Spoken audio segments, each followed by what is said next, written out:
Nasa Immigration Lookout Bulletin ang 43 opisyal ng Department of Public Works and Highways at contractors na umano'y sangkot sa maanumalyang flood control projects. Kaugnay niyan, makakapanayam natin ang tagapagsalita ng Bureau of Immigration na si Dana Sandoval. Magandang umaga sa iyo, Dana. Magandang umaga po. Dana, doon sa 43 tao na inilagay ng immigration sa Lookout Bulletin, ilan ang nandito pa sa Pilipinas?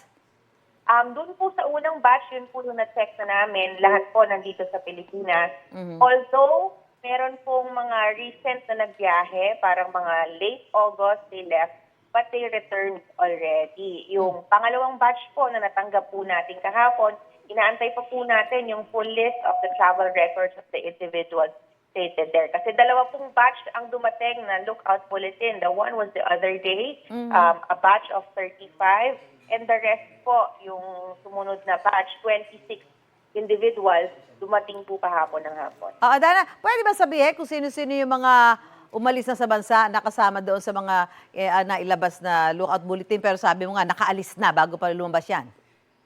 Yung mga sa first batch po na chinek po natin, they were able to leave pero they are back in the country already. So they are here in the Philippines. Wala po tayong nakikitang lumabas.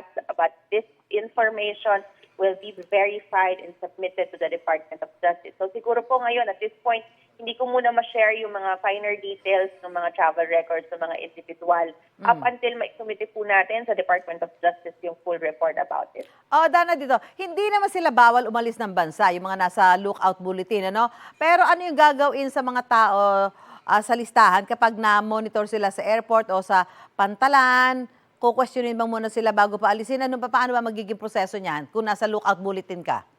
Opo.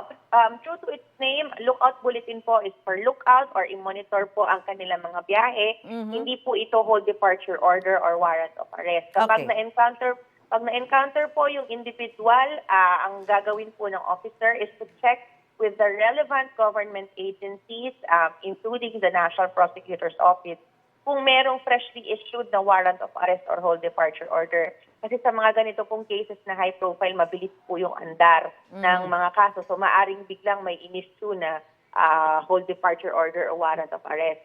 Kung meron po, i-implement.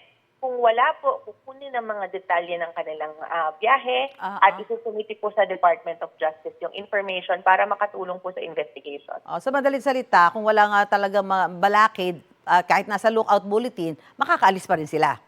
At this point po, without the whole departure order or warrant of arrest, yes po. Paano ba magbabantay yung mga tauhan ng Bureau of Immigration kung gumamit o gagamit ng backdoor exit ang mga nasa lookout bulletin?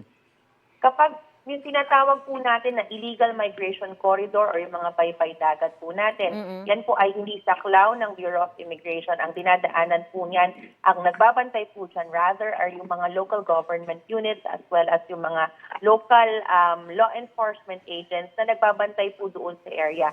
Kapag encountered po nila, ang usual protocol po natin is they inform the Bureau of Immigration intercept dito. As in the case po, nung nakaraang linggo, may mga na-intercept po doon in Tawi-Tawi, 3 Chinese nationals. They were forwarded to the BI para po i-initiate yung deportation proceeding. Okay.